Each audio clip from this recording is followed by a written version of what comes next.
des entrailles de notre terre et de l'âme de notre peuple, Moël Bénin engage la marche du renforcement de notre unité nationale. Par le PRUNA, projet de renforcement de l'unité nationale par l'agriculture. Par le PRUNAC, le projet de renforcement de l'unité nationale par les arts et la culture. Par le PRUNS, projet de renforcement de l'unité nationale par le sport. Moël Bénin dit non à la faim. Non au chômage. Oui à la paix. Béninoises et Béninois de tous bords, pour notre unité nationale, saisissons la main tendue de Moël Bénin. Moël Bénin, dans la vérité, nous travaillons pour la patrie. Pour construire notre pays. Mesdames, Messieurs, bonjour. Bienvenue dans cette émission spéciale à cœur ouvert avec Jacques Ayadji, le président du mouvement des élites engagées pour l'émancipation du Bénin, Moël Bénin. Cette émission est la première d'une série et sera un rendez-vous périodique avec le président du parti et les journalistes. Pour ce premier numéro, nous parlerons essentiellement du programme de renforcement de l'unité nationale, le PRAN, un chantier cher à Moël Bénin, figurant d'ailleurs dans son offre de législature. Qu'est-ce que c'est que le PRAN? Quels en sont les différents volets et quelles implications au plan politique, économique ou socioculturel? Mesdames, Messieurs, nous verrons avec Jacques Ayadji, président du parti politique. Et pour cet exercice, cette émission à cœur ouvert, je suis avec plusieurs confrères. Virgile Aroncet de Crystal News, Franck Aonou de Canal 3 Bénin, Kader Achirou de ESAE TV et moi-même Pisseronyo de Reporter Médiamonde. Bonjour à tous, bonjour. Bonjour, Pisse. Bonjour, Président. Bonjour à vous tous. Bonjour à Pisse. Comment vous allez? Je n'ai pas le seul coq de la basse-cour, mais c'est la seule poule de la basse-cour. Merci de vous intéresser au parti Moël Bénin et à son programme phare, qui est le PRUN, le programme de renforcement de l'unité nationale. Alors, Jacques Ayadji, le PRUN, le programme de renforcement de l'unité nationale, comme vous venez de le dire, on parle d'unité nationale à travers l'agriculture, à travers l'art et la culture, à travers le sport. A priori, on n'est pas sur le champ ordinaire d'un parti politique. A priori, vous avez, sinon à première vue ou superficiellement, vous avez raison. Mais Moël Bénin a été créé suite à un diagnostic profond du paysage politique de notre pays. Ce diagnostic qui nous a révélé que les acteurs politiques traditionnels essayent ou font tout ce qu'ils peuvent pour maintenir le peuple dans une paupérisation annulote pareille, pour pouvoir les manipuler, pour pouvoir acheter leur conscience lors des élections. Si bien que notre pays est devenu un pays où l'argent est devenu le maître de tout, où le vote est censitaire, si bien que vous pouvez avoir les idées les plus lumineuses, les projets de société les plus nobles, mais vous ne pouvez pas passer si vous n'avez pas le nerf de la guerre. Moi, Bénin a estimé que si ça continue comme ça, nous risquons de déception en déception, nous risquons d'aller à l'affrontement. Parce que la jeunesse grandit. Quand je dis la jeunesse, je parle de la population de jeunes dans notre pays grandit et est désœuvrée. Et chaque fois, c'est 5 000, 2 000, 10 000, 100 000, 50 000 selon le cas, pour vendre son suffrage et confier le pays à celui qui a les moyens.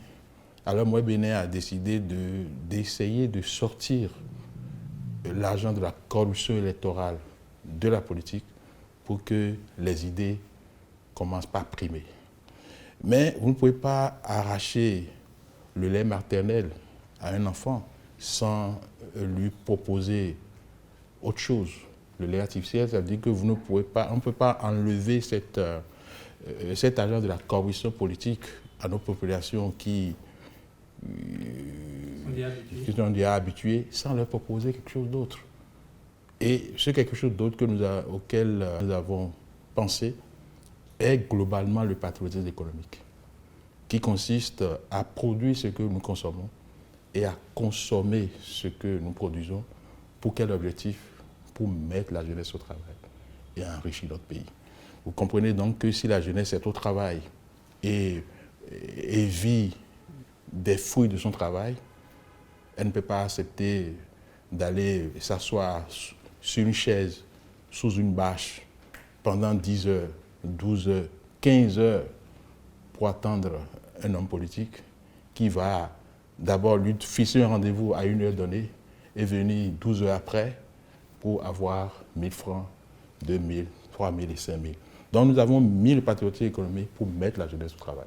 Et si la jeunesse travaille et a les moyens de vivre, elle ne va jamais accepter d'abandonner son travail pour aller attendre un hypothétique homme politique pour recevoir à la fin les prébendes, ces petits pécules dont je viens de vous parler.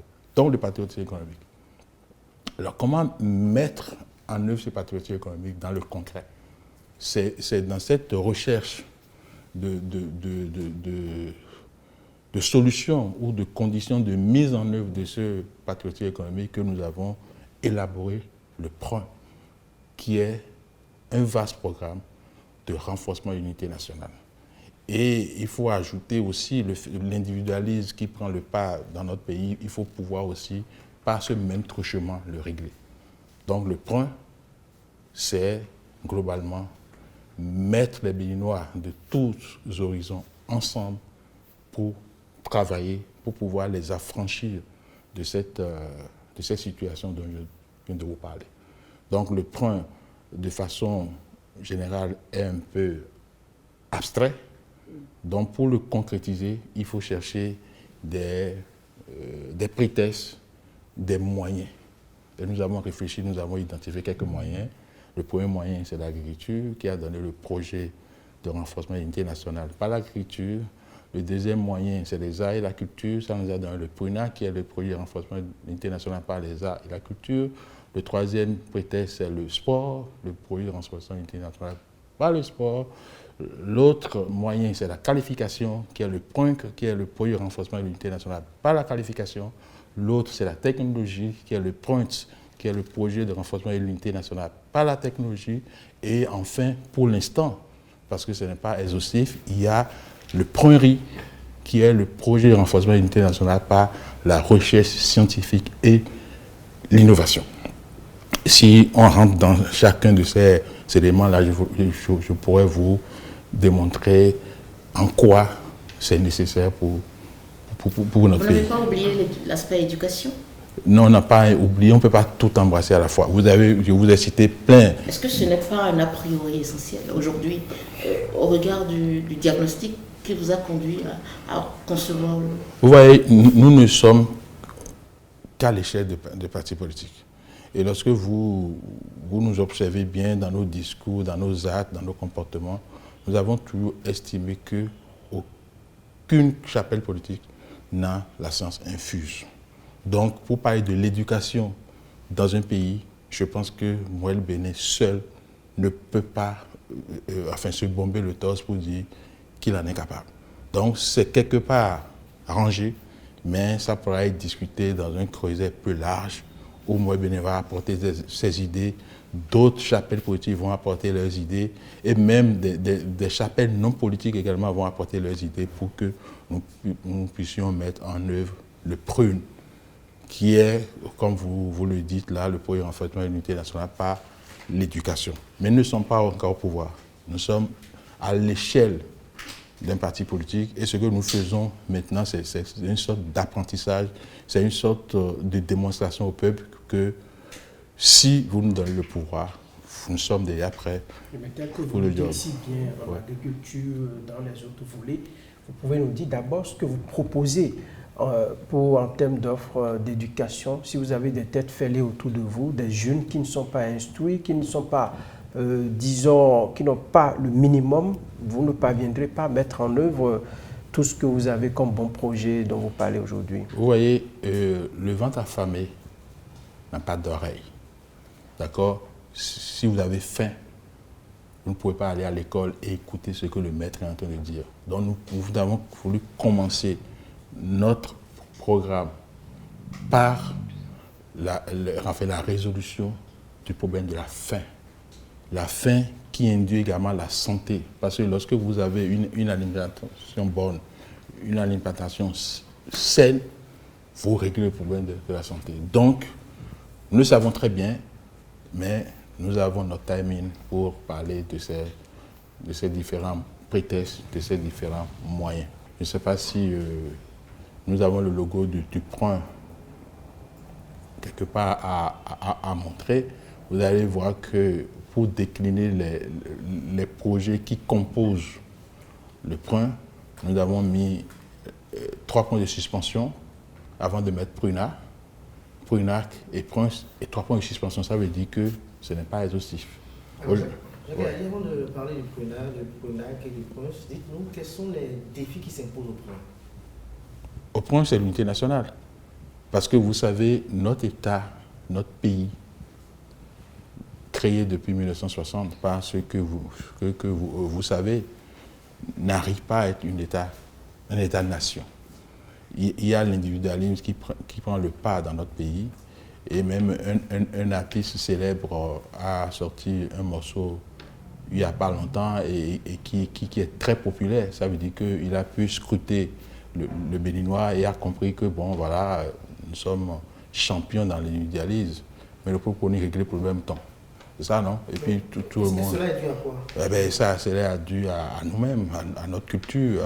Bon, le Gbadé Tchétchénabi, on est tatoué grand, ou bien des trucs comme ça. Donc, il faut travailler de façon résolue, sans désemparer, pour inverser cette tendance-là, pour que le sentiment d'être béninois prime, surtout. Vous allez en France, lorsque vous touchez à l'Amérique, vous n'avez plus de chapelle politique. Tout le monde se lit contre vous. Vous avez vu ce que Donald Trump a voulu faire pour aller s'attaquer au Capitole parce qu'on a donné des résultats qui le font. Vous avez vu, les gens même de son parti se sont ligués contre lui. Donc, il faut que... Aller en France également. Le français, même dans les seins, dans les entrailles de sa maman, est déjà pris en charge, si bien que quand il foule le sol français, la France est au-dessus de tout. Lorsque vous venez au Bénin, le Bénin est le dernier souci des Béninois. Chacun... Oui, Jacques a dit, sans dénier à Moël Bénin la capacité d'innover, d'être original, avant vous, où est-ce que vous avez pu voir, disons, un tel chantier d'un parti politique? Qu'est-ce que vous avez inspiré? Est-ce que dans l'histoire du monde, le modèle existe? C'est ça? Oui, bien sûr. Moi, nous, on ne sait pas. Ce que nous savons, c'est que nous avons dit que nous voulons faire la politique autrement. La politique autrement, c'est que pour prendre le pouvoir et l'exercer, il faut se préparer. Et lorsque vous prenez le pouvoir, vous savez déjà ce qu'il y a à faire. Si aujourd'hui, moi, Bénin, du Mali ou d'autres, prend le pouvoir, vous aurez automatiquement 77 et 12 fermes agro-pastorales telles que ce que nous avons fait au niveau, à Agbogomé. Vous aurez 77 fermes agro-pastorales dans les communes. Vous avez 546 fermes agro-pastorales dans les arrondissements. Donc nous allons faire le maillage du pays comme ça. Et vous n'avez aucun jeune qui veut travailler n'a le temps de se tourner les pouces. Et cela dans les différents domaines que vous aviez cités tantôt. Au moins pour l'agriculture, voilà ce que, de façon schématique, c'est ce que nous avons prévu pour l'agriculture. Donc c'est en même temps une parce préparation. Que c'est l'agriculture le pouvoir, c'est une sorte de gouvernement. C'est qu'il faut monter, il faut que la politique au Bénin cesse d'être, pour ne pas paraphraser le fait général Mathieu Crécou, ça cesse d'être le Woya qui ne rentre en scène que quand il y a élection. Alors, Jacques Ayadi, vous avez évoqué le patriotisme économique. Est-ce que vous ne pensez pas que, à l'ère d'aujourd'hui, à notre ère, ça pourrait conduire à des politiques finalement de protectionnisme qui vont nuire au libre-échange. Et derrière, est-ce que finalement, il n'y a pas un risque de nationalisme extrême aujourd'hui déjà que le protectionnisme non, pas du tout. Le patriotisme national, le patriotisme économique, c'est ce que dans d'autres pays, les gens appellent la préférence nationale. Ça existe partout. Vous savez que si vous êtes journaliste aujourd'hui et vous voulez exercer en France, et vous candidatez et une société veut vous recruter en France, il y a une structure de l'État français. On doit envoyer votre dossier et la structure va fouiller dans la France pour voir est-ce qu'il n'y a pas un profil de Français capable d'exercer ce travail. Et c'est en cas de négation, de réponse négative qu'on va reprendre. Donc, ce n'est que chez nous que nous laissons les nôtres en train de tourner les pouces et puis on va chercher ailleurs. Donc, c'est la préférence nationale. La dernière fois, moi, j'avais acheté des choses d'un pays. Je pensais rentrer en France avec et pouvoir revenir au pays après avec, parce que c'est des choses que j'ai achetées pour une consommation au Bénin. Mais quand je suis entré en France et la douane a vu ces produits avec moi, qui sont des produits concurrents à des produits fabriqués en France, commercialisés en France, par des sociétés françaises, ils ont saisi tous ces produits pour dire que je n'ai pas le droit de rentrer en France avec des produits comme ça. C'est ça le nationalisme. J'ai beau dire que non, je ne suis pas résident, je suis là pour une semaine encore, je vais rentrer au Bénin, mais ils ont dit non. Ils ont tout saisi. Et j'ai même payé des amendes pour ça. Est-ce qu'aussi, on ne pourrait pas, parce que vous dites que vous vous préparez au pouvoir, est-ce que finalement, on ne pourrait pas craindre demain des velléités de pensée unique, de réflexion à la limite exclusive, parce que c'est déjà conçu et tout cuit par Moël Bénin? Non, mais est-ce que vous avez vu les acteurs politiques qui sont venus au lancement? Vous en avez vu un seul qui n'a pas approuvé ce que nous avons dit là? Comment on peut dire que c'est l'exclusion, le fait de se mettre ensemble pour travailler, pour mettre la jeunesse hors de, comment on appelle, de l'oisiveté? Je ne parle pas d'aujourd'hui, je parle de demain. Oui, bon, la situation d'aujourd'hui, elle ne sera pas différente de celle de demain. Il faut qu'on travaille. Voyez, regardez un peu notre territoire, les terres qui sont là, qui ne sont pas emblavées, non? Ce n'est pas de l'exclusion. Et ce n'est pas du protectionnisme non plus. Ça n'a rien à voir, mais quand on vous écoute, on songe un peu au communisme. Merci. Non, pourquoi le communisme? C'était ce que je ne voulais pas évoquer. Ce n'est pas le communisme, ça. C'est-à-dire que ça vous pose pas un problème lorsque on produit du riz au Bénin. Ceux qui ont produit du riz au Bénin ne le vendent pas. Et c'est des riz qui sont subventionnés dans d'autres pays. Non, il faut réfléchir. Hein. Lorsque vous prenez vos meilleures ressources pour acheter un produit qui vient d'ailleurs, le problème de chômage des jeunes, il faut le régler dans ces pays-là. Parce que c'est des jeunes qui sont restés dans l'industrie qui a produit ces éléments-là que vous achetez. Donc plutôt que de les acheter ici, ça ce n'est pas le communisme. C'est pas le communisme. Alors, dites-nous, Jacques Ayadji, comment comptez-vous renforcer l'unité nationale à travers l'agriculture? Ben, écoutez, on a dit que lorsqu'on arrive sur un domaine, on prend un noyau de 24 personnes. Nous avons 12 départements, on recrute 2 personnes par département. Ils sont 24, on les loge sur le site. Ils travaillent ensemble sur le site. Ils vont faire des enfants sur le site. Les enfants, il y aura un brassage avec les populations environnantes. Et puis voilà. Et voilà, s'il te plaît, Kader, qui introduit ou qui va introduire l'élément visuel qui annonce le programme de renforcement de l'unité nationale par l'agriculture, un élément visuel pour rappeler et témoigner de l'enjeu pour le développement du Bénin. Regardons.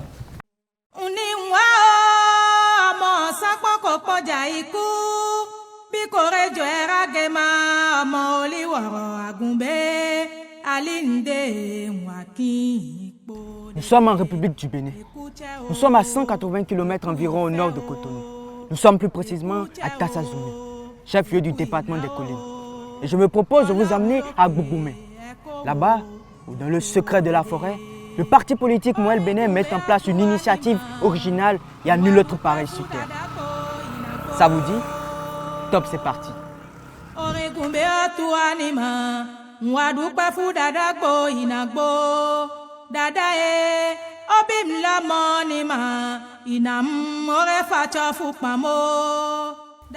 Pareil d'une luxuriante végétation, la terre vierge s'étend à perte de vue.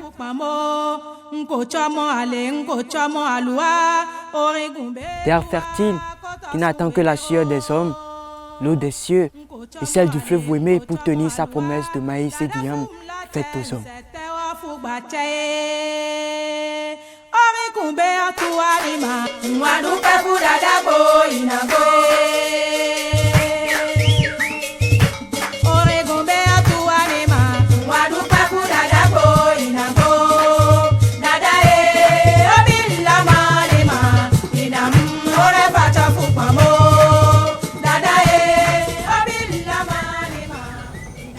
Immense glaive sauvage.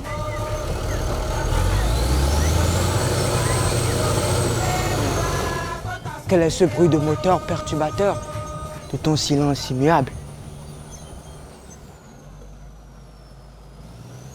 Sous le regard contrôleur d'une femme, un excavateur en furie remue la terre et sans ménagement la dévêtit de sa robe végétale. Les engins, ils travaillent à rendre le site disponible pour que ces jeunes qui viendront de tous les coins du pays se retrouvent ici dans une émulation pour donner naissance à ce noyau qui émergera à la surface pour cet objectif final qui est l'unité nationale.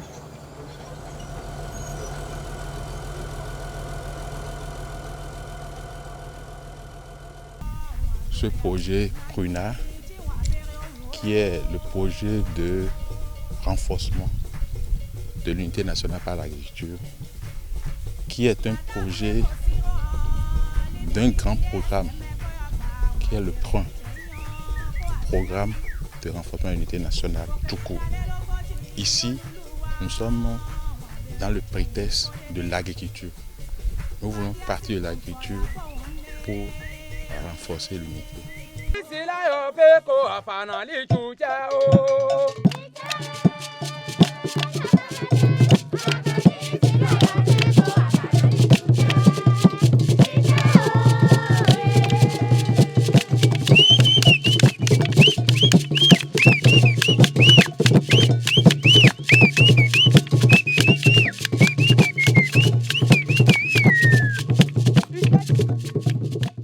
En ce début de vie de la femme de Mouel Bénin à Gbougoumé, tout se met en place pour que l'espoir ne s'estompe. Le Goumbé retentit. Du rythme du terroir Itacha, le Goumbé entend fouetter l'ardeur de ceux qui au fleuve Ouémé puisent l'eau, sacent l'ivraie et mouillent la terre de leur sueur. Et l'effervescence s'empare des populations environnantes. Et la mise en route de l'entreprise agricole du parti politique Mouel Bénin nourrit déjà beaucoup d'espoir.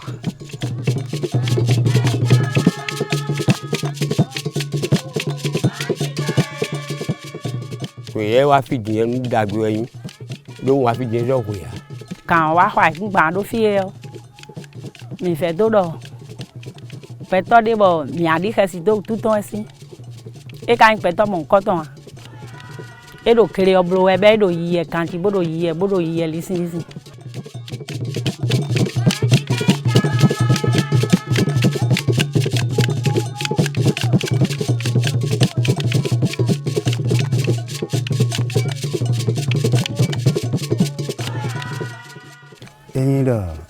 Aku no dalo di kapapa ba aso do yi na bibi nu mi Christian so ile so en bo bibi ni mi ta do dai bo ni mi le gleru fi oyin bule no do ya ni mi o mi na le gle ole no yin bule no do bi de gle da ho ka je fi di mo je mi tete fi di bo egbon fi bi o yin bule le na do ya ni mi so no do ya ni mi mo o mi de su mi mo vuvu da yi mi.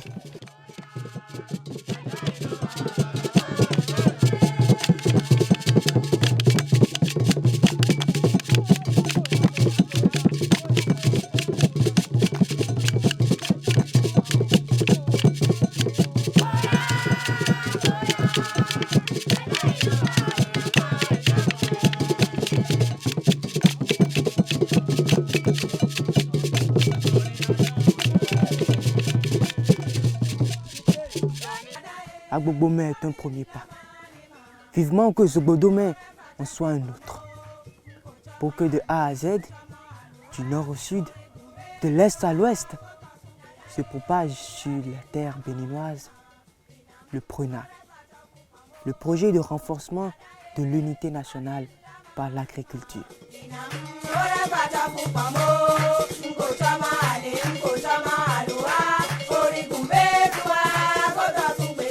Alors, retour sur ce plateau, Franck Aounou.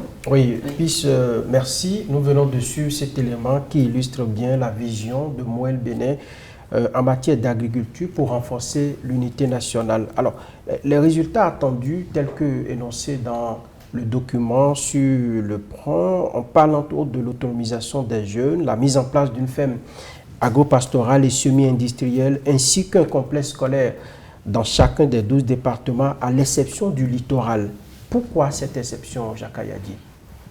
Bon, ça peut être une erreur d'appréciation au niveau du parti. Je vous ai dit tout à l'heure que nul n'a le monopole des sciences infuses. On peut se tromper à un moment donné. Nous, quand on élaborait le projet, on avait estimé que c'était quasiment impossible de disposer dans le littoral un vaste domaine pour faire ce type d'activité. Mais après le lancement, le 14 septembre dernier, nous avons reçu quelques commentaires qui montrent que bon, on peut bien disposer dans le littoral de petits espaces, quitte à faire d'autres types d'activités agricoles sur ces espaces-là. L'agriculture urbaine, oui, jardinage. donc ça veut dire qu'on va se corriger pour ne plus exclure le département du littoral. Mais voilà ce qui nous avait motivé à penser que dans le littoral, on ne pourrait pas le faire. Alors, comment avec la mise en place de ces fermes agro-pastorales à travers le pays, vous comptez renforcer véritablement l'unité nationale? Est-ce que les jeunes entre eux, en travaillant, en s'y adonnant à cette activité-là, ce n'est qu'à travers ce brassage-là que l'unité nationale sera renforcée? Vous savez, aujourd'hui, moi, du fait de mon cursus scolaire et universitaire, j'ai un réseau d'amis de tout le pays. Parce que avant, lorsque vous commencez le cours primaire et vous avez le CEP, il n'y avait pas de collège partout. Et il y a un regroupement qui se fait à un niveau donné, et puis les gens de différents coins se retrouvent pour faire le collège. Lorsqu'ils ont le brevet, il n'y avait pas de lycée partout. Les gens se regroupaient également ailleurs, et lorsque vous avez le bac, tout le monde se retrouvait à l'université. Moi, j'ai connu Ignace à l'université, j'ai connu Gomina, j'ai connu Lazare, j'ai connu plein de personnes, ce qui n'est plus possible aujourd'hui. Aujourd'hui, si vous n'avez pas fait, vous allez commencer votre cours primaire en un point donné et avoir le doctorat en ce point-là. Et ça aggrave la situation d'individualisme, de non-brassage de notre peuple qu'il y avait avant. Donc, c'est pour corriger un peu ça que nous avons dit que sur un même domaine, on met 2 personnes de tous les départements ensemble pour venir rester dans le milieu du projet. Ils vont se marier entre eux. Ils vont faire des choses. Et pourquoi on a mis aussi le complexe scolaire? On pourrait dire que recherche un complexe scolaire sur une ferme. Mais on dit, nous construisons l'école et les enfants de ceux qui travaillent sur la ferme vont dans cette école-là avec les enfants du milieu. Donc, qu'on le veuille ou non, ça va créer un brassage. Jacques a dit, au-delà de la mise sur pied de ces fermes agro-pastorales, dites-nous fondamentalement comment est-ce que se décline le PRUNAC? Oui, mais je l'ai déjà dit plusieurs fois. Hein. Je ne sais pas pourquoi vous voulez qu'on revienne sur... Vous l'avez dit répétition. Ici, dans l'émission. Je dis de façon schématique. Oui, allez-y. Pour me corriger un peu suite à ce qu'on vient de dire, dans chacun des 12 départements, on a une ferme. D'accord? Et sur cette ferme-là, on déploie 24 personnes. Aujourd'hui, nous sommes en négociation avec le Centre Songhai pour signer un contrat pour que ces 24 personnes-là puissent être internées dans les locaux de Songhai, nourris pendant 6 mois. Et Moël Bénin prend en charge leur formation. Et à la fin des 6 mois, on les déploie sur le site pour poursuivre la formation. Voilà, qui est déjà plus détaillé. Pour poursuivre la formation sur le site, toujours avec Songhai, pendant 18 mois. Okay. Et au terme des 2 ans, 24 mois, ces personnes auront une attestation de formation co-signée par Songhai et le parti Moël Bénin. Mais avant, on leur avait déjà fait signer un engagement de servir le PRUNA pendant au moins 5 ans. Parce qu'ils n'allons pas mettre les ressources du parti pour les former intégralement. Et après, ils iront monnayer ces connaissances-là ailleurs. Donc, ils vont travailler au moins 5 ans pour le parti. Et voilà un peu comment ça va se passer. C'est là, moi, mon inquiétude. Quel profil de jeunes vous entendez rallier à ces endroits-là pour mettre en œuvre votre vision, lorsqu'on sait que les jeunes aujourd'hui, ce n'est pas les activités agricoles qui les intéressent, ils préfèrent aller dans les bureaux ou même à l'aide de leur smartphone, des téléphones portables, s'adonner à des activités prohibées, un peu comme les gamins aujourd'hui. Non, il faut corriger tout ça. Il faut corriger tout ça. Lorsqu'on dit aller à l'agriculture, on ne va pas d'aller prendre la roue. Vous avez suivi le documentaire tout à l'heure. C'est de la mécanisation agricole. Donc, ce n'est pas des travaux forcément, comment vous appelez ça? Ce n'est pas des champêtres à la roue, à la daba, non. Et quand on dit que les jeunes n'aiment pas les tâches agricoles, ce n'est pas vrai.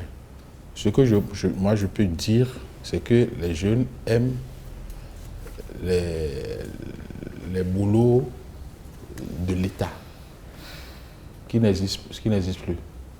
Parce que si l'État lance aujourd'hui le même projet que nous, vous allez voir qu'il y aura, on appelle, une ruée de jeunes parce qu'on veut être fonctionnaire. C'est ça qu'il faut... Est-ce que ce n'est pas la pénibilité du travail agricole qui fait fuir?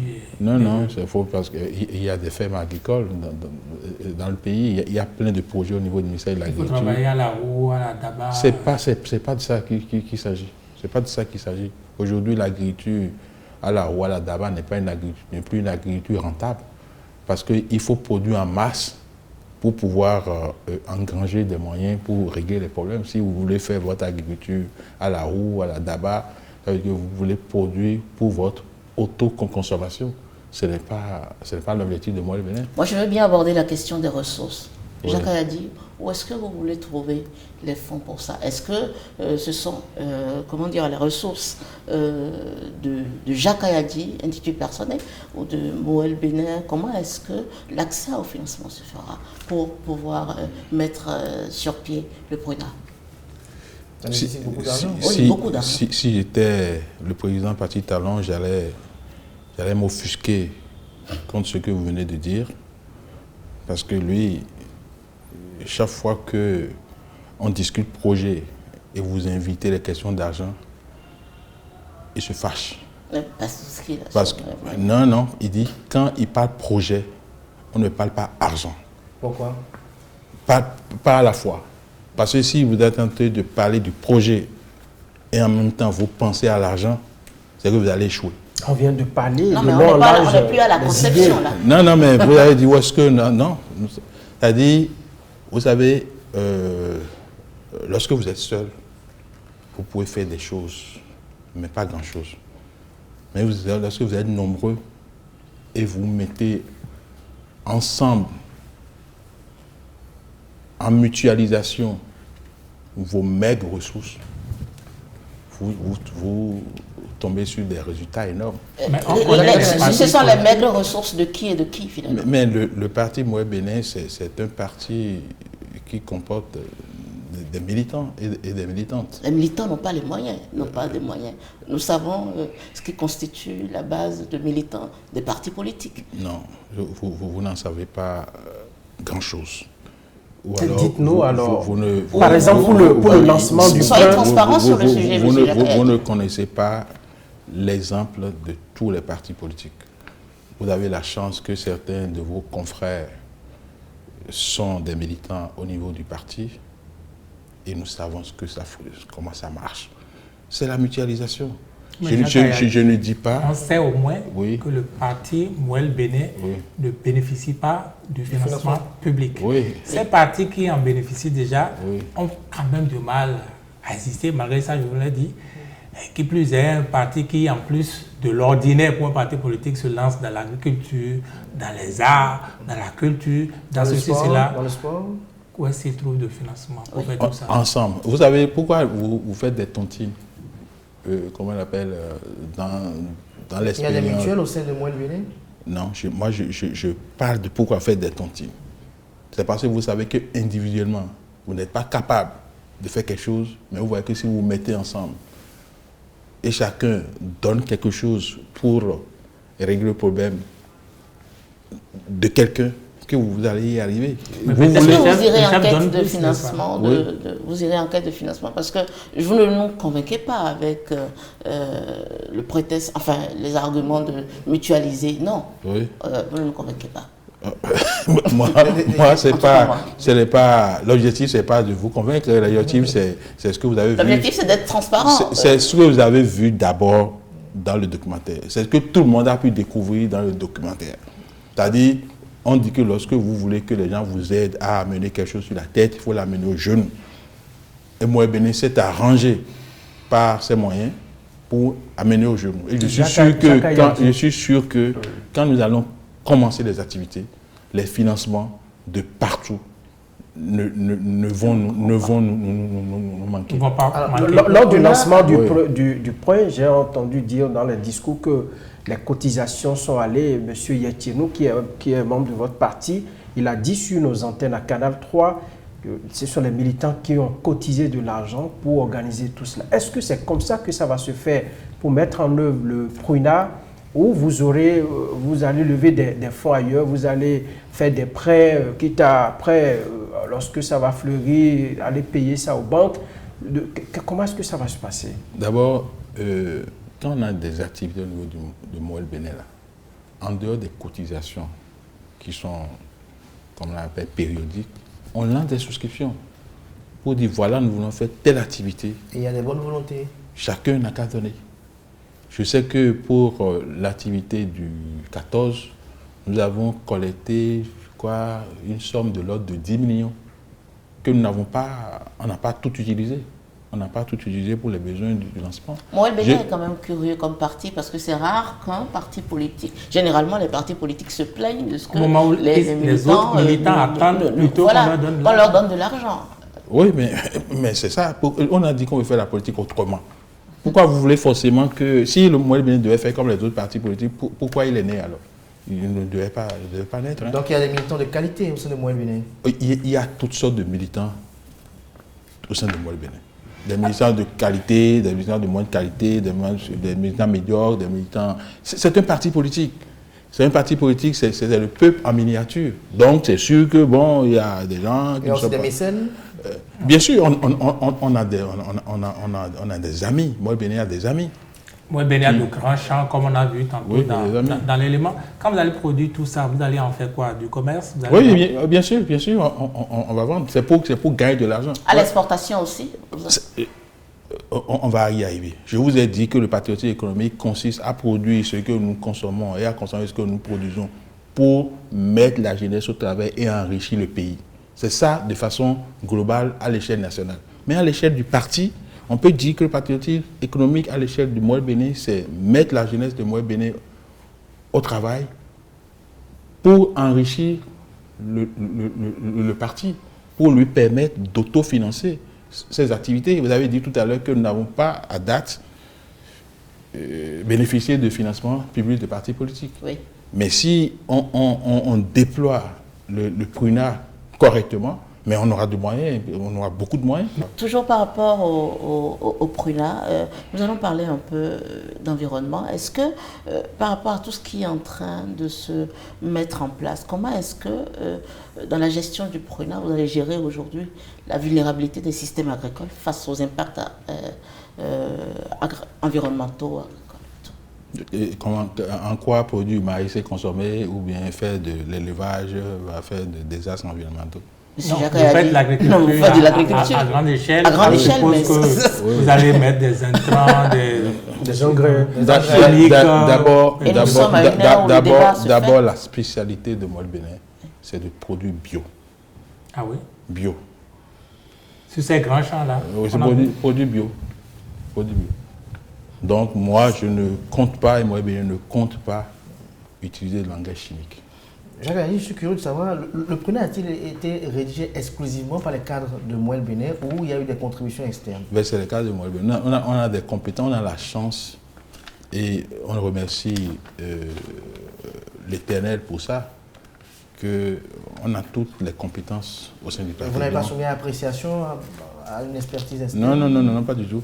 Ça a été rédigé exclusivement par les gens, les cadres du parti. Il n'y a rien que nous ayons fait au niveau du parti qui soit le fruit d'une consultation, de quelque chose, non. Finalement, Moelle Bénin est un parti chanceux. Jacques Ayadi, dites-nous, jusqu'à quand on peut espérer voir du concret dans tout ce que vous projetez comme vision là? Non, vous n'avez pas encore vu du concret. Non, on veut voir les fermes agro-pastorales, la construction des complexes. Avec plus de 50 hectares de maïs déjà que le documentaire a montré, vous n'avez pas encore vu quelque chose de concret. Ça, c'est un exemple dans les collines peut-être, mais dans d'autres départements, dans le nord, ainsi de suite. Pour faire 1000 pas, il faut commencer par faire le premier, le deuxième, le troisième, etc. Aujourd'hui, là, nous avons commencé par les collines parce que le président du parti, de façon personnelle, a un domaine dans les collines qu'il a mis à disposition du parti, d'accord, pour qu'on puisse commencer quelque chose. Si un autre militant dans la Takora, dans la Donga, dans l'OME, etc., a un domaine comme ça qui met à disposition, on va implémenter. Donc il faut commencer, et on commence toujours ce qu'on n'entreprend pas les moyens de bord, comme on dit. Aujourd'hui, nous avons quelque chose là-bas. Et je vous donne, d'abord, nous allons organiser un déplacement des médias pour aller sur le terrain, parce que le documentaire que vous avez vu là, peut être un documentaire trafiqué. Ça peut être vraiment un documentaire fait sur un site qui n'appartient pas à Moelle Bénin. Nous allons faire un voyage pour nous faire toucher du doigt ce qui se passe là-bas. Sans doute, les confrères ne pensent pas que Moelle puisse faire du faux à ce point. Mais le Pruna, c'est l'agriculture, l'unité nationale par l'agriculture. Oui. Mais peut-on véritablement faire l'unité nationale ainsi en composant uniquement avec les militants de Moelle Bénin, puisque les 24 dont vous avez parlé pour commencer, les 24, il faut être membre de Moelle Bénin ou donner la garantie qu'on va le faire, on va faire le pas, n'est-ce pas? Ça, ce n'est pas exclusif, tout ça. Oui, c'est bien, mais vous n'avez pas connaissance de tous les volets de ce Pruna-là. Le volet qu'on fait avec les militants, les 24 et autres, ça, c'est les choses. Mais il y a aussi les projets collectifs que nous avons sur le Pruna.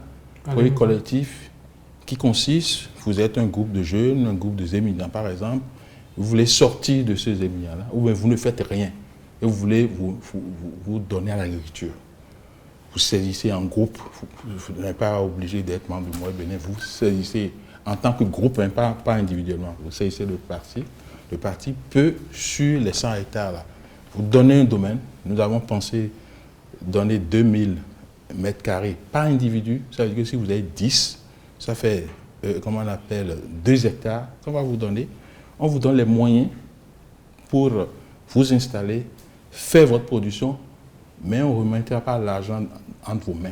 Parce que si on remet l'argent aux jeunes, ils vont dilapider. Il faut avoir quel profil pour pas de profil. Vouloir juste faire de l'agriculture. Vouloir juste se mettre au travail dans l'agriculture. Vous êtes 10, vous êtes désœuvré, vous avez fini. Vous faites 10, vous venez chez nous avec même l'expertise, le parti peut vous donner ça. Et ça peut commencer quand ça commence? Ça peut commencer aujourd'hui. Dites aux émigrants qui se fatiguent, qui se... Pourquoi les émigrants même des journalistes peut-être? Oui, non.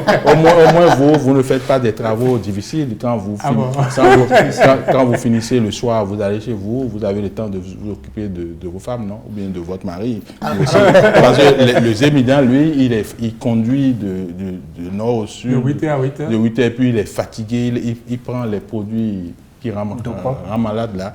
Donc, je pense que si nous, on est beaucoup plus sensibilisés sur ce type de profil-là. Si un groupe de 10 journalistes vient me voir à côté d'un groupe de 10 émigrants, nous, on va opter pour les émigrants, on va éliminer les journalistes. Évidemment que si c'est pour faire de l'agriculture. Non, vous êtes en train de mépriser l'agriculture. Non, c'est le lieu de penser peut-être au point pas. Non, ce n'est pas un mépris. Non, c'est un mépris. Parce que vous pensez que l'agriculture... Ce n'est pas un mépris en ce sens que M. Jacques a dit que quand je dis que les journalistes sont moins aptes pour l'agriculture que les émigrants, vous l'avez dit même.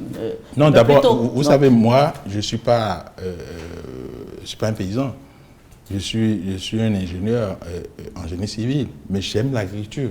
Vous savez que de façon personnelle, moi j'ai une ferme. De façon personnelle. En dehors de celle qui Bien est sûr, de façon personnelle, lorsque vous allez à Torio aujourd'hui, vous allez trouver un domaine, quand même, un domaine assez vaste, où il y a des palmeraies, il y a l'élevage, il y a tout ça. Donc, l'agriculture, ce n'est pas parce qu'on est journaliste qu'on ne doit pas aimer l'agriculture. Si vous aimez la vie, là, vous devez aimer l'agriculture. Quelles sont vos ressources, M. Jacques a dit? Beaucoup de fermes, ça commence à faire beaucoup. Écoutez, il faut commencer un peu, commercialiser, avoir des moyens, étendre. Vous avez fait reporter Bénémonde, non? Comment vous avez fait pour être reporter Média Monde aujourd'hui? Vous avez commencé avec petitement, puis bon, voilà. Et je suis sûr que si on rentre bien dans votre histoire, vous n'avez pas commencé par reporter Bénémonde.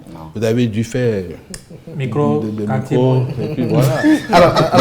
Alors Jacques a dit, comment vous allez vous y prendre avec ces jeunes-là pour qu'une fois partis de la ferme, ils puissent être des promoteurs de l'unité nationale et de la solidarité nationale? Non, c'est des effets induits. Des effets induits. Lorsque vous vivez ensemble, il y a quelque chose qui se crée. Ce que vous ne dites pas, c'est qu'il y aura un endoctrinement. Non. D'abord, moi, vous pensez que juste le fait qu'ils vivent je ne suis pas un endoctrineur. Ils vont être davantage patriotiques? D'abord, ce qu'on fait ici, c'est l'unité nationale. Non? On a regroupé Cana 3, Cristal, Esaü et Reporter, le RTB, BLTV, Madame Actu, etc. C'est de l'unité nationale. Ne n'était pas les médias. Voilà, donc c'est à la presse. Tout ce que nous faisons, ça converge vers là. Donc ce n'est pas une question d'endoctrinement, non. On veut mettre les Béninois ensemble pour qu'ensemble ils pensent Bénin. Personne, j'exagère peut-être, personne ne pense Bénin aujourd'hui. Personne. Et c'est extrêmement grave. Extrêmement grave. Si on ne pense pas Bénin là, on ne pourra pas. Sinon, vous voyez, nos ancêtres, ils ont accepté donc de nous vendre pour prendre un miroir, Si vous n'exagérez pas quand vous dites personne ne pense Bénin. On appelle un autre président d'un parti politique qui va vous dire c'est d'abord le Bénin. Non, mais il y a des propos hypocrites, des propos démagogiques et autres. Moi, Bénin a une devise qui l'empêche de tenir des propos comme ceux dont vous parlez là. C'est vérité, travail, patrie. On n'a aucune garantie sur l'authenticité du ressenti. Vous traitez d'hypocrite les autres. Écoutez, si quelqu'un pense que nous pensons Bénin dans notre pays, la personne est forcément hypocrite. Alors, après le PRUNA, nous allons parler du programme de renforcement de l'unité nationale par les arts et la culture. Regardez.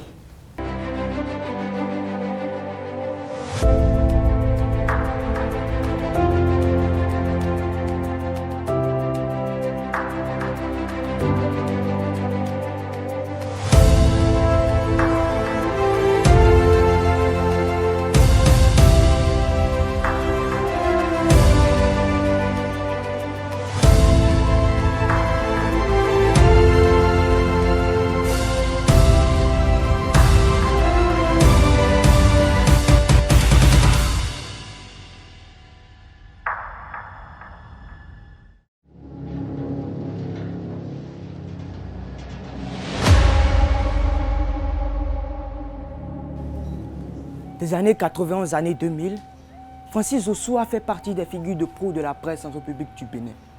Brillant présentateur du journal télé de 20h, Francis Ossou a aussi excellé dans la présentation et l'animation d'Entre-nous, le magazine de l'éducation civique, émission phare de tous les temps de la télévision nationale. Il y a quelques années, Francis Ossou s'est éclipsé de nos petits écrans. Quelque part à Porto Novo, la capitale béninoise, il profite des délices de la retraite. Sur ces traces, nous voudrions partir. En remontant les chemins du temps, dans un champ de regards et mots croisés, nous nous laissons guider par l'espoir de pouvoir cerner sur les écrans de la vie d'aujourd'hui les couleurs et chaleurs, et pourquoi pas aussi fraîcheur qui ont fondé et fondent encore Francis Ossou. Les mérites journalistes, producteurs et réalisateurs enfantés par notre peuple, le peuple du Bénin. Voici pour vous notre portrait de Francis Ossou, une de nos gloires d'hier et fierté d'aujourd'hui.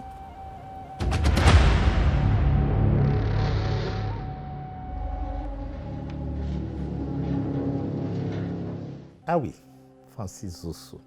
Francis Ossou a un esprit. Francis est un miraculé. Très cultivé. Autant il aime aller vers le monde, il est ouvert, autant il a un caractère solitaire. Très impétueux, généreux. Pour moi, Francis Ossou, c'est une institution. C'est le père de ma carrière. Togbo. Francis Ossou est mon propre frère. Et pas juste mon frère, mais moi, je suis son grand frère, il est né juste après moi. C'est donc, c'est moi le premier tuteur. Les instituteurs et les grands professeurs ont pris le relais. Il y a de fortes chances que je lui ai tenu les deux mains pour qu'il fasse ses premiers pas. On dit tété à baba, tété, et on marche à reculons, et lui il va en marche en avant.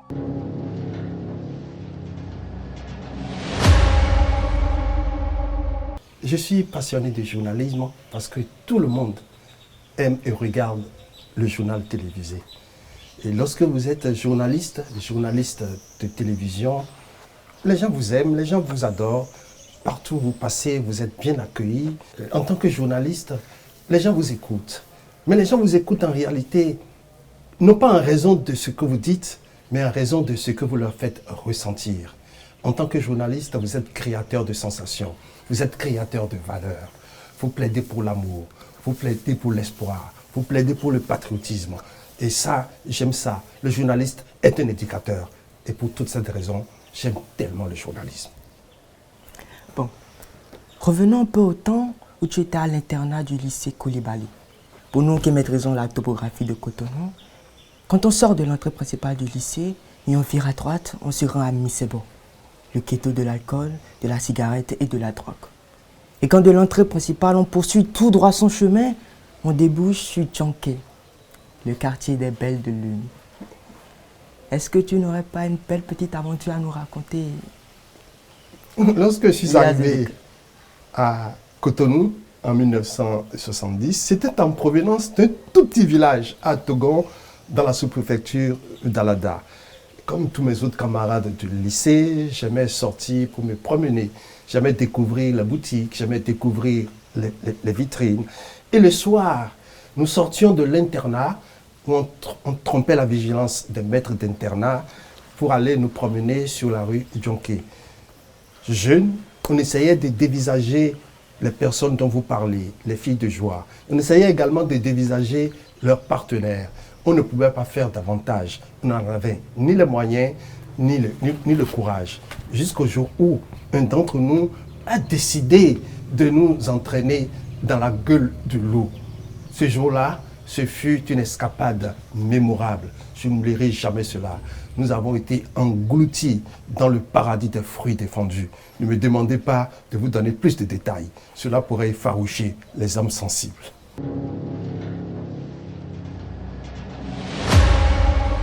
Alors, programme de renforcement de l'unité nationale par les arts et la culture, Vigile Arancet. Alors, Jacques Ayadi, le programme de renforcement de l'unité nationale par l'art ou les arts et la culture, c'est un peu comme on a dit tantôt pour l'agriculture, c'est presque le même chantier, n'est-ce pas? Oui, mais avant d'aborder le PRUNAC, vous allez me permettre d'aborder d'autres projets rapidement avant de venir à votre question, je voudrais aborder le PRUNC, qui est le projet de renforcement de l'unité nationale par la qualification. Lorsque vous scrutez un peu notre pays, vous allez vous rendre compte qu'on n'a pas des hommes de métier de qualité. Pour trouver un bon carrioleur au Bénin, il faut chercher. Un bon menuisier, quand je dis un bon menuisier, mais vous savez, quelqu'un qui vous ferait quelque chose de très fin, il faut chercher. Donc nous avons voulu, par ce projet-là, régler ce problème-là, qui consiste à répertorier les ouvriers de tout le pays et à des moments donnés inviter de l'expertise étrangère pour qu'on leur fasse des rencontres de 3-4 jours pour les perfectionner. Renforcer leurs capacités. Pour que lorsque vous rentrez dans des chambres, vous ne trouvez pas des carreaux mal posés. Bon, si vous n'êtes pas technicien, vous n'avez pas la beauté dans les yeux, vous allez voir, bon, c'est bien fait, mais si un sachant vient tout de suite, il sait que ici les plaines sont mal faites, les carreaux sont mal posés. Donc on veut des gens comme on vous fait une porte, vous regardez la porte, vous devez être fier de ça. On vous fait des meubles. Voilà un peu le PRUNC que nous voulons mettre. Le président a dit, puisque Moël Bénin ne fait rien sur un coup de tête, quel est le diagnostic? Qu'est-ce qui n'a pas marché pour que pendant tout ce parcours-là, nous soyons toujours là à parler de qualification, manque de personnes dans tel ou tel domaine? Quel est le résultat que... Le diagnostic est là. On n'a pas mis en place des structures de formation pour aller à la perfection. Lorsque vous regardez dans le programme d'action du gouvernement, et sans tailler un secret, si on a parlé du point qu'on a un peu triché le président de la République, qui estime que bon, il n'y a pas des hommes de métier. Vous avez vu que dans le pays, on est en train de mettre en place un peu partout les écoles de métier. Mais ces genres d'écoles ne peuvent pas être accessibles à toutes les bourses. C'est pourquoi nous, on a imaginé au niveau du parti financer un peu ce renforcement de capacité de nos ouvriers. Des artisans. Des artisans, en faisant venir à nos frères de l'expertise de l'étranger pour les former. Donc, le point sera bénéfique exclusivement aux ouvriers militants de... Non, pas du tout, parce que si nous on veut construire quelque chose, on dit que forcément c'est les militants de Moël Bénin qui vont construire ça, alors qu'on n'a pas l'expertise à l'intérieur, c'est qu'on a fait le pari de la médiocrité. Non, ce programme de PRUNC-là est ouvert à tout le monde. Un autre projet dont vous voulez parler il y a le PRUNC, qui est le projet de renforcement de l'unité nationale par la technologie. Okay. Ça, c'est de mettre en place une plateforme pour que si quelqu'un sait faire quelque chose, il vient s'inscrire sur cette plateforme-là. Si bien que nous aurons sur le plan national un vivier de compétences, une banque de données. Et au niveau de cette plateforme-là, nous allons faire des formations en ligne pour permettre aux gens de se mettre à niveau. Également, lorsque vous avez besoin d'un produit au Bénin, qui est par exemple à Natitengu ou bien à Tchoumi ou à Kétou, si vous allez sur cette plateforme de Moël Bénin, qui sera gérée par ce projet de renforcement de l'unité nationale par la technologie, vous pouvez avoir.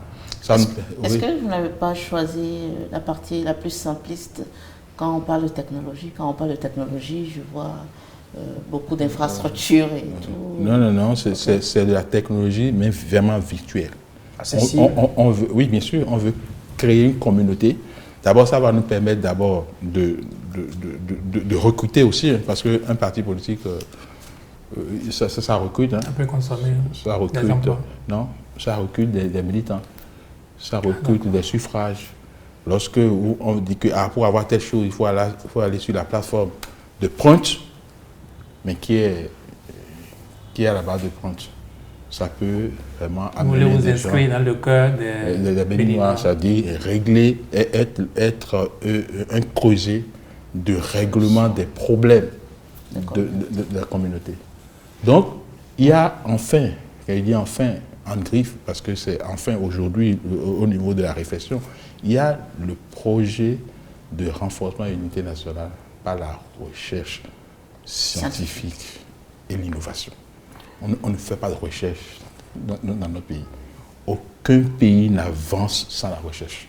Les universités ne seront pas d'accord avec vous? Non, ils sont d'accord avec moi. Le jour où je vais leur présenter ça, vous allez voir comment ils vont se rallier à Moelle Bénin. Alors, de quelle recherche parlez-vous? Parce que lorsque vous prenez le budget de l'État, aujourd'hui, on a envoyé 3 500 et quelques milliards de budget à l'Assemblée nationale pour l'année 2025.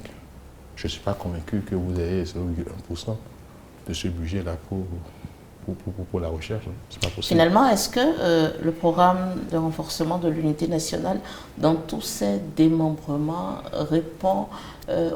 apporte une réponse aux insuffisances Bien du sûr. régime Non, auquel vous appartenez? c'est pas fait de régime. C'est là où vous vous trompez.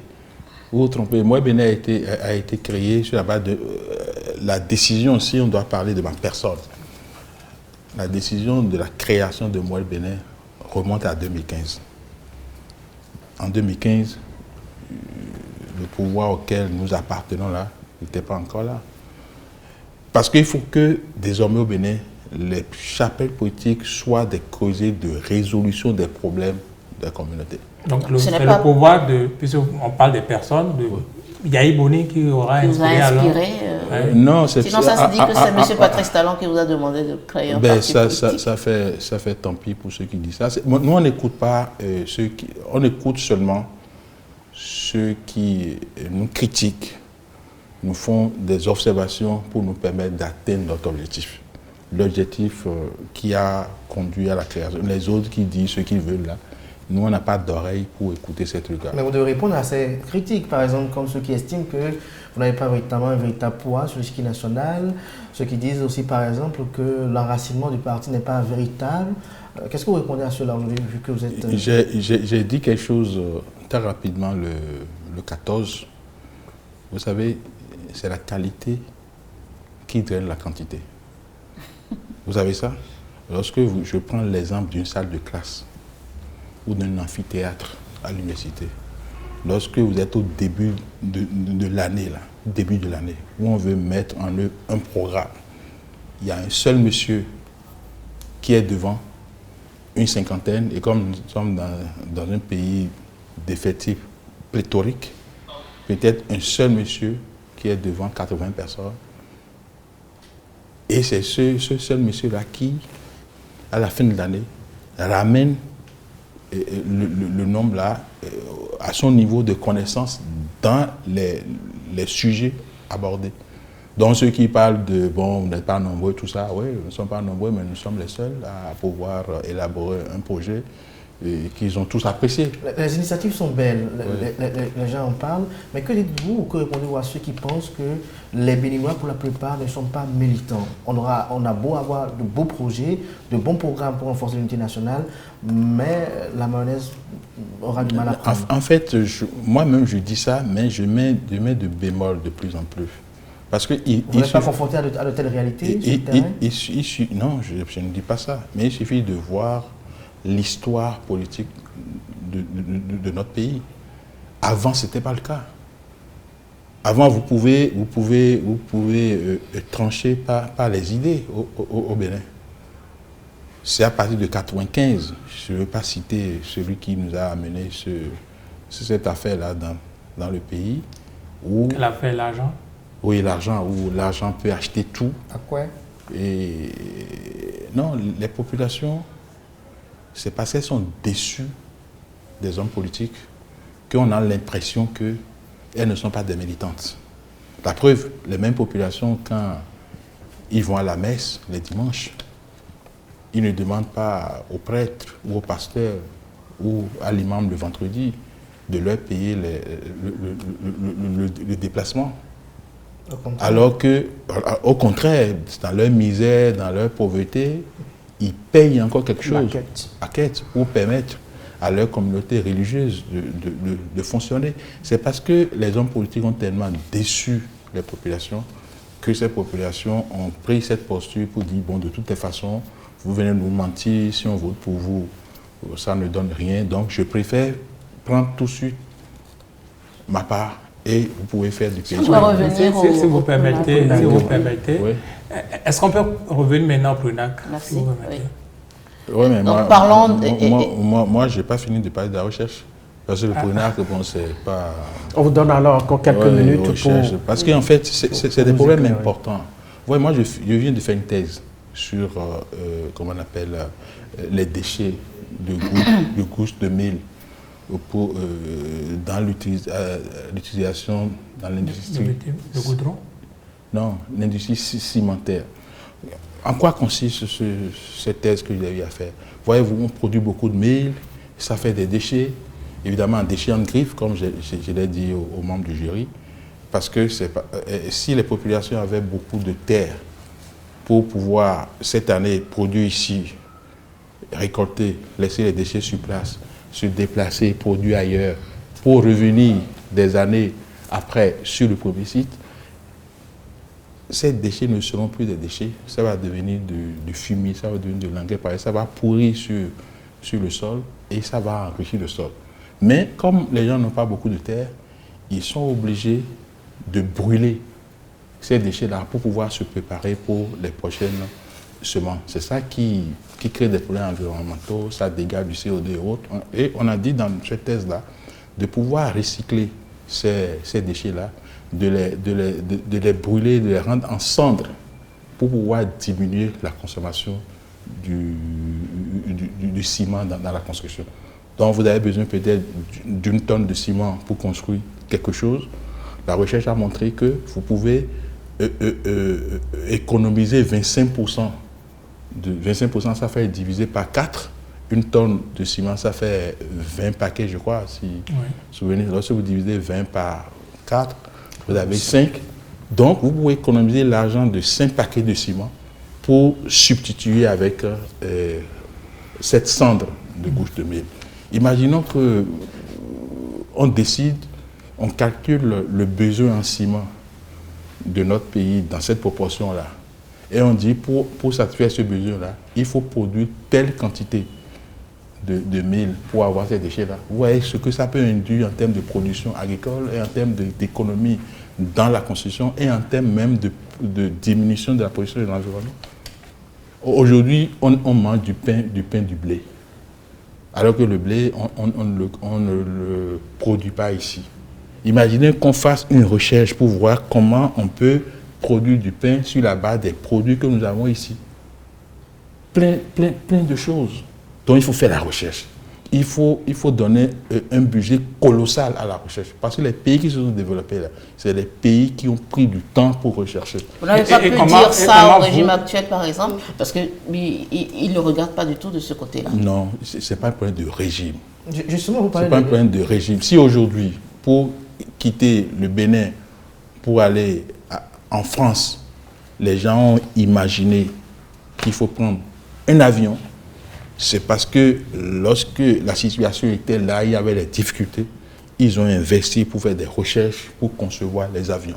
Et votre projet à vous, oui, au Mouel Bénin, comment vous entendez déjà commencer la chose? Oui, au niveau de Mouel Bénin, à l'échelle du parti, je pense que ça sera un peu difficile. Ce que nous ferons aujourd'hui, c'est une affaire de lobbying, une affaire de sensibilisation, une affaire de partenariat avec les pouvoirs qui vont se succéder à la tête de notre pays. Vous aspirez pour conquérir le pouvoir et l'exercer. Mais si nous, on conquiert le pouvoir, on le fera tout de suite parce que c'est nous qui avons décidé. On peut dire, bon, nous mettons 20%, je donne un exemple, 20% du budget annuel à la recherche. On peut dire ça. Mais tant qu'on n'est pas au pouvoir, on est obligé de sensibiliser, comme vous le dites, de parler au gouvernement. Ce sera juste que des sensibilisations. On n'allait pas consacrer un budget à la recherche. Non, on ne peut pas. Si ce serait vraiment de l'utopie, ce serait... Mais le fait de commencer la réflexion pour dire le projet va consister à faire du lobbying au niveau du gouvernement, des institutions, pour qu'on donne une part, comment on appelle, du budget à la recherche. Parlons s'il vous plaît. Aujourd'hui, vous avez des micros. Et est-ce que c'était ça avant? Il y avait les nagras, tout ça là. Les gens tournaient des choses là. Si les gens ont fait comme nous, ils n'ont pas fait des recherches, est-ce qu'aujourd'hui on aura tout ce que nous avons ici? On a placé des caméras un peu partout avec des micros, cravates, des trucs comme ça. Il faut recherche, il faut faire des recherches. Si on ne fait pas de recherche, on ne peut pas avancer. Alors, satisfait maintenant par rapport au projet que vous voulez aborder? On peut évoluer. On parle du renforcement du brassage interculturel entre les diverses communautés en parlant du PRUNAC. Renforcer la production artistique et culturelle sur l'ensemble du territoire, le circuit de distribution des arts au Bénin, détecter de nouveaux talents artistiques. Pour moi, ce sont de très belles actions, mes confrères ne vont pas me démentir. Mais comment vous allez traduire véritablement dans les actes toutes ces actions? En tout cas, en résumé, le PRUNAC, là, moi je n'en suis pas le directeur, je ne suis pas spécialiste de tout. Vous êtes le président du Moelle Bénin? Oui, mais le président ne connaît pas tout. C'est pourquoi le président... C'est très humble ça. Il ne connaît pas tout. Le président, il s'entoure des compétences pour réfléchir. Vous savez, et celui qui est à la tête du PRUNAC, vous le connaissez. Donc, vous l'avez d'ailleurs reçu. C'est Ignace, qui est le directeur du PRUNAC. Oui, en attendant d'avoir M. Ignace, il est dans son monde. Ce que moi je sais, profane du sujet, même si je suis sensibilisé sur le sujet, c'est que nous nous mettons ensemble, toute provenance confondue, pour partie des arts et la culture pour renforcer l'unité nationale. C'est ça ce que moi je peux... Est-ce qu'il n'y a pas de risque de politisation, surtout au niveau du PRUNAC, parce qu'on sait que les arts sont souvent instrumentalisés à des fins politiques. Parce qu'ils véhiculent des messages. Qu'est-ce que vous appelez politique? Tout est politique. Il faut savoir que tout est politique. D'abord, nous sommes dans un parti politique. Donc nous faisons de la politique, mais seulement la politique à visage humain. La politique qui met l'homme au centre et non la politique politicienne. Donc, lorsque, à l'approche des élections, vous mobilisez les artistes, ils viennent jouer pour vous, les groupes folkloriques, et une fois que ces politiques-là accèdent au pouvoir, plus rien n'est fait pour ces artistes, plus rien n'est fait pour aider ces groupes folkloriques qui vous ont quand même aidé à vanter votre programme de société et ainsi de suite. Je crois qu'il y a là un problème qui se pose. On oublie souvent ces genres de personnes lorsque on atteint l'objectif qu'on vise. Moi, je pense que ces gens-là doivent être oubliés quand on accède au pouvoir. Pourquoi? Parce qu'ils sont utilisés comme des prestataires de services. Lorsque vous êtes prestataire de services, un homme politique veut venir au pouvoir, il a bien fait des activités, il vous invite et vous lui faites une facture. Il ne vous doit plus rien. Mais au-delà de ça, vous partagez avec eux votre vision de la culture et des arts. C'est pourquoi nous, au sein du parti, là, on montre déjà un avant-goût de ce que ça sera si nous sommes aux responsabilités. Ceux qui se sont mis ensemble pour donner tout ce que vous avez vu là, ils n'ont pas pris de l'argent. D'accord? Moi, Bénin, c'est un parti, comme on peut dire, plébois. On se met ensemble d'abord, on travaille pour construire une richesse, pour avoir une richesse, pour la redistribuer après. Si on doit payer tout ce que nous avons fait là, on ne ferait rien. Donc, moi, je refuse souvent ces choses-là, que les Béninoises et les Béninois aiment dire. J'ai travaillé avec lui, et une fois au pouvoir, il ne se rappelle plus de moi. Non, vous n'avez pas travaillé, vous avez presté. Vous avez été payé, c'est fini. Et vous avez été payé, c'est fini. Moi, non, mais il y en a qui travaillent avec les acteurs politiques, qui épousent la vision ou les visions des acteurs politiques ou des partis politiques. Et après, parce qu'aujourd'hui, nous sommes en plein dedans. J'ai suivi plusieurs émissions où M. Ignace Etieno a critiqué la manière dont la politique culturelle est quasiment mise de côté aujourd'hui. Mais est-ce qu'il a critiqué en disant que les artistes qui ont accompagné les pouvoirs n'ont pas pris l'argent? Non, on ne focalise pas. Non, c'est que la différence entre vous et moi, là, c'est que vous vous intéressez aux effets. Alors, on peut payer quelqu'un mais moi, je m'intéresse aux prestations aussi. Eh bien, si tu fais... de mauvaise foi. Moi, je veux qu'on se détache un peu de ceux qu'on a payés. On dit on travaille également avec des acteurs politiques qui croient en une vision politique. Mais après, les politiques oublient carrément le secteur culturel. Et on y est un peu. Moi, je suis dans le peuple, je suis dans la population, donc vous ne pouvez pas me mettre dans la tête ce qui n'est pas. Mais quelle est l'innovation? Un Béninois grand B, lorsque vous l'invitez à quelque chose, la première question qu'il pose, doudou des mers. D'accord? Quand vous faites du doudou des mers, mais vous ne pouvez pas, comment on appelle, vous offusquer de ce qui se passe. Moi, je vais vous donner un exemple. C'est pas simple. Nous, à Mouel-Bénin, on va aux causes. Parce que lorsque vous vous occupez des effets, là, vous allez régler les effets, mais tant que les causes sont là, ces effets vont revenir. Je vais vous donner... Nous sommes dans la dernière ligne droite de notre émission. Je vais vous donner un exemple qui montre que même si un pouvoir arrive aux affaires et confie le monde des artistes à un artiste, s'il ne le choisit pas bien, c'est l'artiste là qui va détruire le monde des artistes. Mais ça, c'est pareil. Ça vaut pour tous les secteurs, M. Jacques. Écoutez-moi d'abord, écoutez-moi. Un opérateur économique qui ne maîtrise pas bien la tête du pays. Écoutez-moi. Oui. D'accord? Si vous ne savez... D'abord, le fonds d'aide à la culture.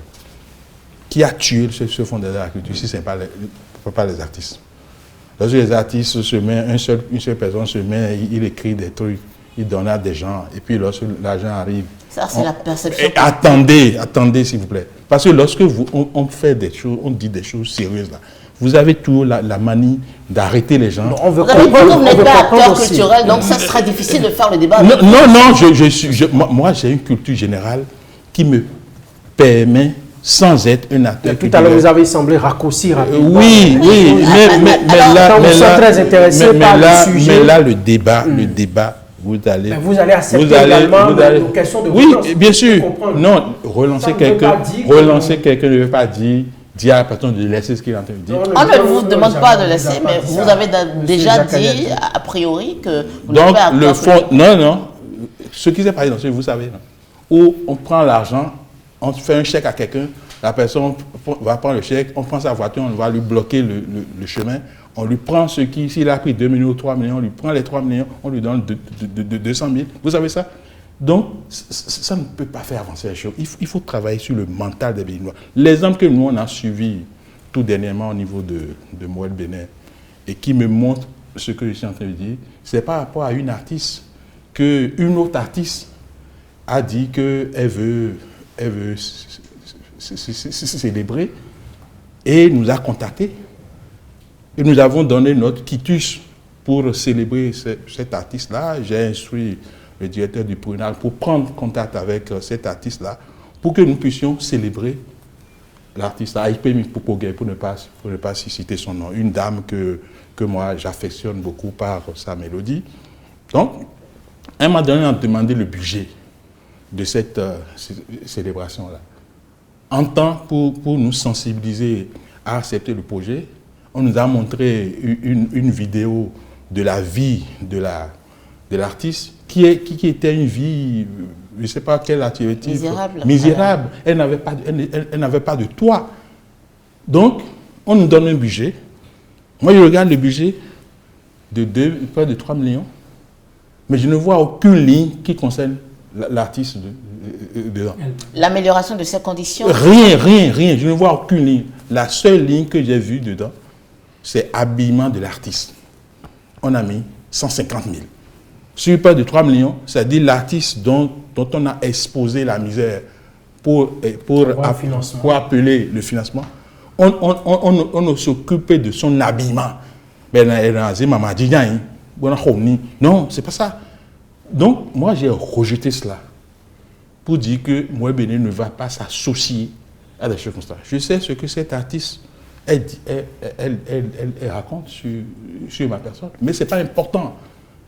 Si Mouel-Bénin met sa bouche ou ses pas ou ses doigts dans quelque chose, ça doit être quelque chose de bien.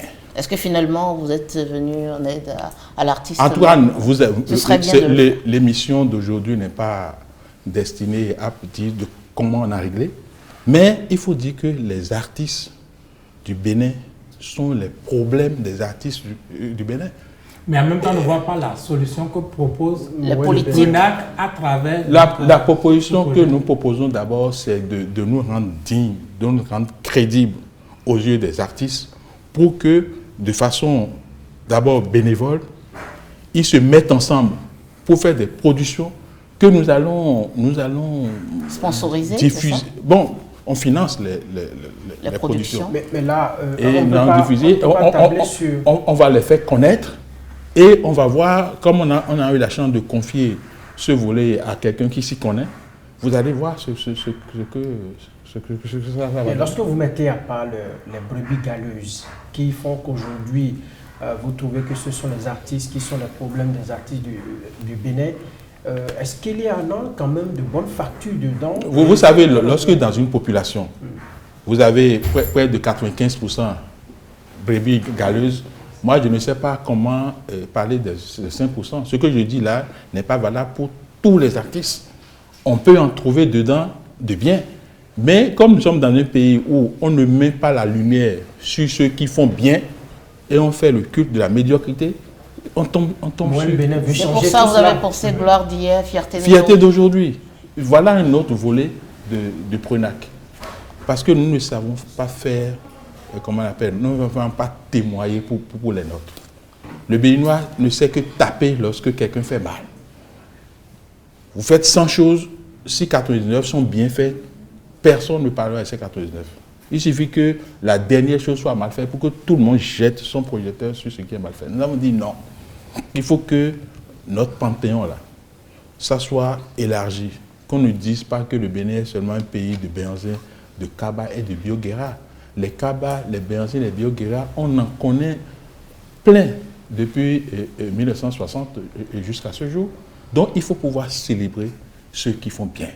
Lorsque vous célébrez ceux qui sont bien là, les autres vont vouloir les prendre comme repères. Surtout de leur vivant. De leur vivant. C'est un critère énorme chez nous. Alors, lorsque vous n'êtes pas vivant, on ne vous célèbre pas. La preuve, nous avons enlevé Jérôme Carlos de notre liste alors qu'il a été nominé. Au début, on a commencé même le process avec lui. Quand il est mort, on l'a enlevé. Vivine International, c'est la même chose. Il faut célébrer les gens. À titre posthume, vous pourriez le faire. C'est une proposition. On ne le fera pas parce que nous ne voulons pas être un Béninois ordinaire. Parce que les Béninois ne savent célébrer les gens que lorsqu'ils sont morts. Aujourd'hui, personne ne parle de vigile, personne ne parle de ceci, personne ne parle de ci. Je donne un exemple simplement. Hein. Mais si quelque chose arrive maintenant, il est très bon, il est ceci. On n'est jamais bon quand on a les deux pieds sur terre au Bénin. Jacques Ayadi, on devra parler avant de finir cet entretien du programme de renforcement de l'unité nationale par le sport au Bénin. Oui. En tout cas. Oui. Vous allez vous y prendre à ce niveau-là. En fait, vous savez, le sport unit les peuples. Aujourd'hui, lorsque... Vous voulez organiser des tournois? Les guépards, oui, on va Souleymane Achanti va rendre public son programme. C'est le directeur du Prince, oui, Souleymane Achanti. Vous voyez qu'on ne choisit pas les gens au hasard. Donc, on parlait du sport au Bénin, même s'il n'est pas au top des tops. Non, il est un grand journaliste sportif, Donc, il va donner son programme, mais ce que nous savons, c'est que nous voulons, à partir du sport, aller vers l'unité nationale et inviter le fair play sportif et le respect. Qu'est-ce que vous appelez fair play sportif? Écoutez, vous n'avez jamais subi un match où, âprement disputé, il y a un perdant, il y a un gagnant, et le perdant, le gagnant, ils s'embrassent. Et le Bénin n'est que perdant depuis... Des fois, non, il faut laisser ça d'abord. Oh, okay. Il faut laisser ça d'abord. Et puis, les gens échangent les maillots, tout ça là, pour montrer le fair play.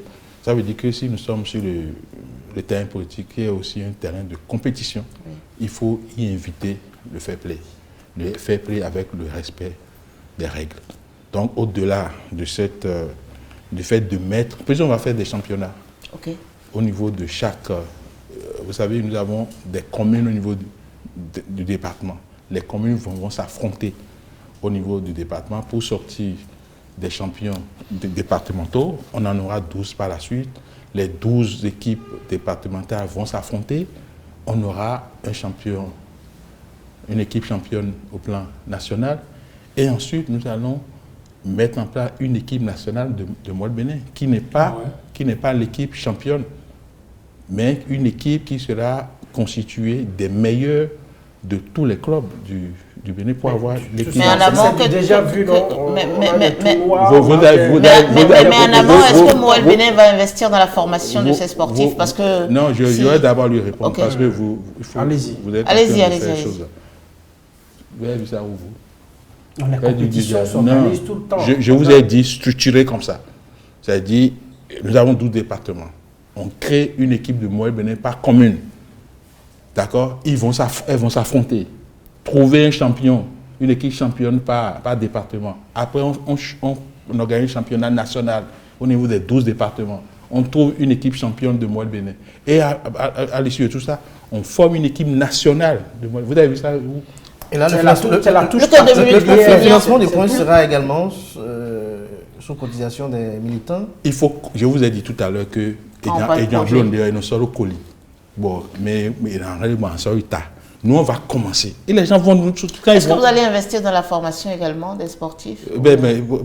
Pourquoi on ne va pas investir dans la formation? C'est l'objectif du SAP que vous... Jacques Ayadi, entretien à cœur ouvert, émission spéciale. Alors, mesdames, messieurs, nous voilà au terme de cette émission spéciale à cœur ouvert avec Jacques Ayadi, président. Votre mot de fin. Merci beaucoup de m'avoir permis de passer avec vous 90 minutes de bonheur, d'échange. J'ai éprouvé beaucoup de plaisir à échanger avec vous. Merci. Même si de temps en temps, on s'est challengé, il y a quelques pics, c'est fait pour agrémenter l'échange. C'est un exercice qui est cher à Mouel Bénin pour régler un problème. Parce que chaque fois que nous posons un problème, nous posons un acte au niveau du Mouel Bénin, c'est pour régler un problème. Quel est ce problème que nous réglons? C'est que lorsque vous prenez les lois électorales dans notre pays, ces lois ne tiennent pas compte du peuple. Ces lois ne veulent pas que les acteurs politiques ouvrent le contenu de leur valise qui propose au peuple. Comme on le dit en fond, nous aimons vendre le pain plié aux populations. Or, et qu'on savoir le blâme. Donc cet exercice, nous souhaitons que ça ne se limite pas seulement à Mouel Bénin, que tous les acteurs politiques le fassent, pour que quotidiennement, ils puissent aller à la rencontre du peuple via les médias pour décliner leur projet de société, pour ouvrir la valise qui propose au peuple. Nous avons choisi de faire de ce rendez-vous un rendez-vous mensuel et chaque mois, avec votre concours, je parle de Canal 3, de Crystal News, de Esaïe TV, de Reporter Bénémonde, de la télévision nationale. Reporter Médiamonde, s'il vous plaît. Reporter Médiamonde, oui. Merci. De la télévision nationale, de Biel TV, d'Eden TV, de Télé et de Madame Atu. On fait cet exercice-là pour dire au peuple ce que nous ferons de sa délégation de pouvoir. Si Dieu bénit nos intentions et que le peuple nous accorde ce pouvoir-là. Vous avez vu que nous avons été les seuls partis politiques en 2023 à éditer une offre de législature et à la distribuer. Vous, les médias, vous n'en parlez pas beaucoup. Ça aussi, c'est un problème. Il faut mettre le projecteur sur ce qui sort un peu de l'ordinaire. On va voir le peuple, on donne du sel, on donne du sucre, on donne de l'argent. Et on dit, bon, votez pour moi, je vais reconstruire la route, je vais faire... Non, il faut qu'il y ait des documents. Il faut que chaque chapelle politique vienne parler de son idéologie, de son hymne. J'ai dit à certains d'entre vous de faire un exercice pour que Moël Bénin, par ses actions sur le terrain, puisse tirer la politique vers le haut. Les gens rentrent en politique sans idée. Et il suffit d'aller vers eux, de demander leurs idées, de les forcer même à donner leurs idées. Et s'ils ne donnent pas, vous allez pondre un éditorial pour dire tel parti a dit, n'a pas d'idée. Quel est leur hymne? Qu'est-ce que l'hymne véhicule? Lorsque vous prenez l'hymne de Moël Bénin, vous avez déjà le programme. Je ne sais pas si vous avez déjà eu le bonheur d'écouter cet hymne-là. Vous allez voir point par point tout ce que nous faisons là. C'est déjà les couplets de cet hymne-là. Faites ça au niveau des autres parties, vous allez voir. Donc, je vous remercie. Et vous avez un pouvoir que vous laissez par terre. Je parle des médias. Vous avez un pouvoir énorme pour discipliner les acteurs politiques. Mais vous ne le faites pas. Et les acteurs politiques font du pays ce qu'ils veulent. Ça, c'est une sensibilisation que je vous fais. Si nous, acteurs politiques, nous avons peur des médias, nous avons peur de ce que les médias peuvent écrire sur nos comportements, nous allons nous assagir. On ne va pas dire, comme les gens le disent, et à quoi là, ça ne peut pas marcher. Et merci à vous. Merci, Monsieur Jacques Ayadji. Vous êtes président du parti politique Mouvement des élites engagées pour l'émancipation du Bénin. Mesdames, Messieurs, encore une fois, merci de nous avoir suivis pour cet exercice. J'étais avec Virgile Aroncet de Crystal News, Franck Aono de Canal 3 Bénin, Kader Achirou de Esaü TV et moi-même Pisronyo, reporter Média Monde.